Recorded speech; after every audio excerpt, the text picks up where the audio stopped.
अगर आप split AC का सर्विस खुद से अपने घर पे करना चाहते हो तो बहुत इजी प्रोसेस में सर्विस होता है। मैं आप लोग को इस वीडियो में क्लियर बताने वाला हूँ। ये सैमसंग का एसी है, नॉर्मली आपको पता ही होगा। और इसका कवर वगैरह किस तरह से ओपन किया जाता है, किस तरह से सर्विस किया जाता है, हर एक चीज़ मैं आप लोगों को अच्छे तरीके से बताने वाला हूँ। बस वीडियो पे एंड तक बने रहेगा। सबसे पहले तो ये हमारा नॉर्मल एसी है। तो कभी भी आपका गर्मी के समय आता है तो एसी को पहले ऑन करके चेक कर लेना कि सारा कंडीशन सही है, कूलिंग वगैरह कर रहा ही नहीं कर रहा है। अगर कूलिंग वगैरह प्रॉपर करेगा तो एसी को बंद कर देना। बंद करने के बाद इस तरह से यहाँ पर लॉक रहता है राइट साइड में और लेफ्ट साइड में। इसको इस तरह से पुश करके टानिएगा अपने तरफ तो ईजी वे में ये कवर आपको ओपन हो जाएगा। ये सैमसंग का हमारा मॉडल है, ठीक है। अलग अलग मॉडल में अलग अलग तरीके से कवर ओपन किया जाता है। तो नॉर्मल सर्विसिंग मैं आप लोग को बताने वाला हूँ। तो देख सकते हैं अंदर का कूलिंग कॉयल हमें देखने को मिल पा रहा है। ये कूलिंग कॉयल अभी गंदा है, इसको सफाई करना होगा। और सफाई करने के लिए कुछ हमें सामान भी चाहिए होगा जिससे हमारा इजी सर्विस हो पाए। उसके अलावा ऊपर का जब कवर हमारा ओपन हो जाए तो ये जो हमारा फ्लैप है इसको भी ओपन करना पड़ेगा। नीचे का फ्लैप किस तरह से ओपन होता है उसे आप ध्यान से देखिएगा, क्योंकि आप गलती से गलत तरीके से अगर ओपन कीजिएगा तो ये डैमेज हो जाएगा, टूट जाएगा। तो यहाँ पर बीच में एक लॉक रहता है, इसको सबसे पहले हम लोग को निकालना होगा। उसके बाद ध्यान रखिएगा लेफ्ट साइड में एक लॉक रहेगा। मैं आप लोगों को दिखाता हूँ। इस लॉक को हम लोगों को बाहर करने होगा, पहले मिडिल का, उसके बाद लेफ्ट का, उसके बाद राइट साइड आराम से आपका निकल जाएगा। तो इस तरह से आप फ्लैप को ओपन कर सकते हैं। ओपन करने के बाद आपको जो अंदर का ब्लोअर होता है, ये ब्लोअर जिससे हमारा हवा का फ्लो आता है, इसको भी साफ़ करना बहुत ज़्यादा ज़रूरी होता है। तो साफ़ करने के लिए पास नॉर्मली आपके पास एक ब्रश होना चाहिए। घर पे नॉर्मली इस तरह का ब्रश आपको देखने को मिल पाएगा। मैं आप लोगों को दिखा देता हूँ, ये देख सकते हैं आप। इस तरह का ब्रश से आप कूलिंग कॉयल और अंदर का ब्लोअर को साफ़ कर सकते हैं। ये कवर हमारा ओपन है, फिल्टर जो ऊपर के साइड में था इजी वे में निकल जाता है वो हमारा। तो मैं आप लोगों को दिखा देता हूँ किस तरह से सफाई करना। अभी साफ़ नहीं कर रहा हूँ भाई, नॉर्मल तरीका बता रहा हूँ। इस तरह से आपको साफ़ करना होगा। पानी में आप शैम्पू यूज़ कर सकते हैं, मैं आप लोग को अभी वो भी चीज़ दिखाऊंगा। बस सफाई आप इस तरह से कर सकते हो, देख सकते हैं जिस तरह से मैं आप लोग को बताऊंगा। इससे क्या होगा, जो कूलिंग कॉयल में जो भी गंदगी डस्ट वगैरह बैठा हुआ रहेगा बहुत आराम से वो आपका बाहर आ जाएगा, निकल जाएगा। तो सफाई करने के लिए इस तरह से मेरे पास एक ब्रश है और शैम्पू इसके अंदर, जो कि अब हम लोग इसका सफाई करेंगे। सफाई करने का नॉर्मल सा तरीका है। इस तरह से आप पानी, सरफ पानी भी यूज़ कर सकते हैं। नॉर्मली शैम्पू पानी से मैं यूज़ कर रहा हूँ और ब्रश से इस तरह से आपको सफाई करना है। देख सकते हैं आप किस तरह से इसको मैं क्लीन कर रहा हूँ। अगर गर्मी आपका आता है तो गर्मी में नॉर्मली आप 4 से 5 महीने में 4 बार भी कर दोगे या 5 बार भी, तो भाई बहुत अच्छे तरीके से आपका क्लीन रहेगा, मेंटेन रहेगा। तो देख सकते हैं किस तरह से मैं क्लीन कर रहा हूँ। थोड़ा समय देना होगा और बारीकी से आपको काम करना होगा, क्योंकि समय दे करके जब आप काम कीजिएगा तो पूरा का पूरा कूलिंग कॉयल आपका साफ़ हो जाएगा। जिससे क्या होगा, आपका कभी भी ट्रिपिंग का प्रॉब्लम नहीं होगा। और दूसरा, आपका हवा का फ्लो जो रहता है इंडोनेट से, जो हमारा हवा आता है वो बहुत अच्छे तरीके से मिल पाएगा। ये ब्लोअर अंदर में, जो कि ब्लोअर भी क्लीन करने का तरीका मैं आप लोगों को दिखा रहा हूँ किस तरह से आप ब्लोअर को क्लीन कर सकते हो।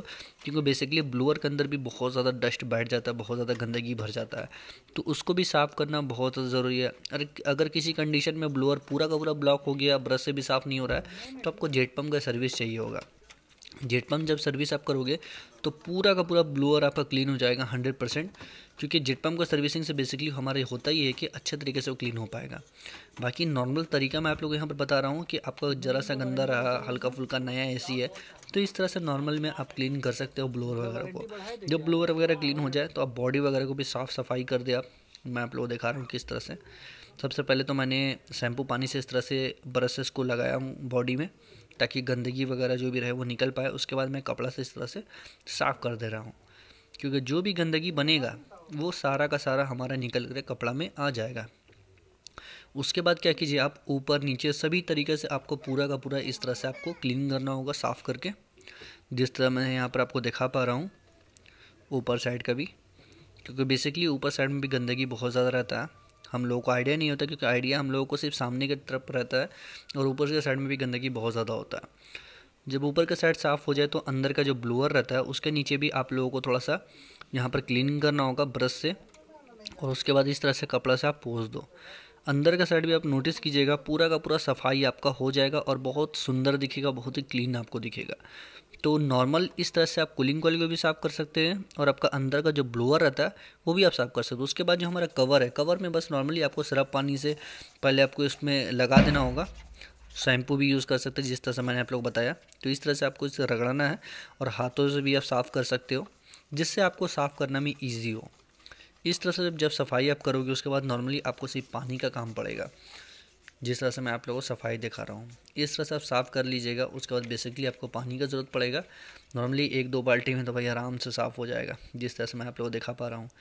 उसके बाद इसको पूरा क्लीन कर ले। पूरा क्लीन करने के बाद इसको कपड़ा से आप इसको अच्छे तरीके से पोंछ दोगे। मैं आप लोगों को दिखा रहा हूँ क्लीन करने का तरीका। नॉर्मल पानी से मैं साफ़ कर रहा हूँ। हर घर में इस तरह से आप सफाई कर सकते हो। बहुत आसानी से एसी का सर्विस होता है भाई, कोई इशू नहीं होता है।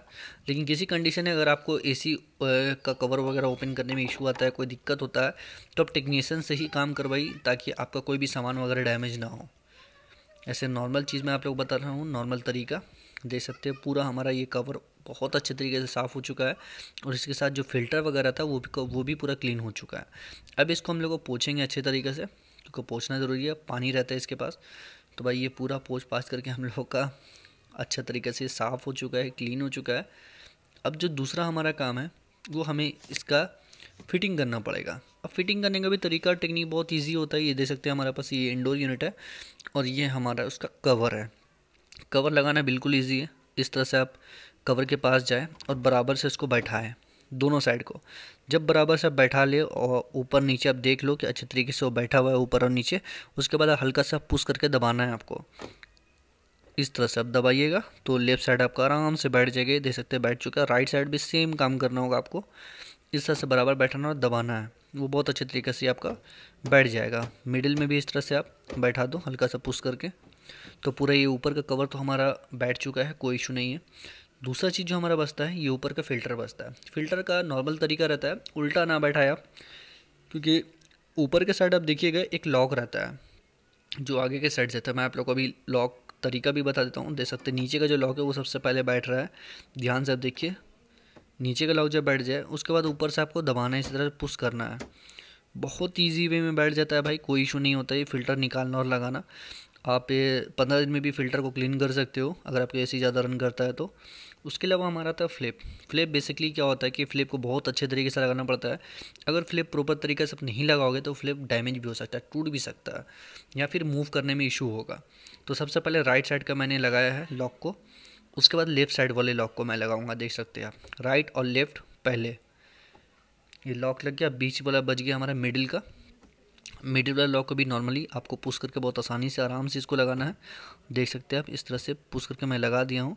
बस इसको बराबर से बैठा देना, हो चुका है। बहुत इजी में फ्लिप लग गया। बहुत किसी को फ्लिप निकालने में डर लगता है, तो बहुत आसानी से निकलता है। बस टेक्निक आपको पता चलना चाहिए किस तरह से फ्लिप वगैरह ओपन होता है। तो यहाँ का काम हमारा कंप्लीट है। इंडो यूनिट पूरा का पूरा प्रॉपर तरीके से फिटिंग हो चुका है, सफाई हो चुका है। तो इस तरह से आप सर्विस नॉर्मली कर सकते हैं इंडोर यूनिट का। बेसिकली इंडोर यूनिट का सारा टेक्निक आप समझ गए। अब हम लोग चलेंगे आउटडोर यूनिट के पास। आउटडोर यूनिट को साफ़ करने के लिए नॉर्मली बाल्टी में पानी और मग से भी काम होता है, लेकिन पाइप से भी आप बहुत आसानी से कर सकते हो। पाइप में मिलने सुविधा होता है। देख सकते हैं पाइप में हमारा मैंने लिया हुआ है, जो घर पे नॉर्मली मोटर का पाइप होता है। इस पाइप को हम लोग अच्छे तरीके से बाहर के कंडेंसर को पानी मार रहे हैं। बेसिकली कंडेंसर में ही ज़्यादा गंदगी होता है। ध्यान रखिएगा, बहुत ज़्यादा प्रेशर में नहीं मारना है, ताकि आपका मोटर वगैरह में पानी ना जाए, ना ही ऊपर के साइड में कहीं पीसीबी वगैरह में पानी वगैरह जाए। इस तरह से आप इसको हल्का हल्का इसको पानी का प्रेशर दे, और सामने में भी नहीं मारना है। सामने में बेसिकली ऐसे मोटर वगैरह में पानी जल्दी नहीं जाता है, लेकिन हाँ डालिएगा तो पानी जाएगा मोटर में, तो वो ख़राब हो सकता है। तो बेसिकली नॉर्मल तरीका मैं आप लोगों को दिखा रहा हूँ। नॉर्मली पाइप से आप बहुत आसानी से इसको पानी मार के साफ़ कर सकते हो। ये देख सकते हैं पाइप हमारा आया हुआ था। तो इस तरह से आप आउटडोर यूनिट को भी खुद से साफ़ कर सकते हो और इंडोर यूनिट को भी साफ़ कर सकते हो। बहुत अच्छे तरीके से मैंने आप लोगों को बताया किस तरह से आप घर पे खुद से अपने एसी का सर्विस आप कर सकते हैं, नॉर्मल सर्विस, जो कि आप लोगों को समझ में आ गया होगा। मिलते हैं नेक्स्ट वीडियो में फ्रेंड, तब तक के लिए बाय फ्रेंड, वंदे मातरम, जय हिंद।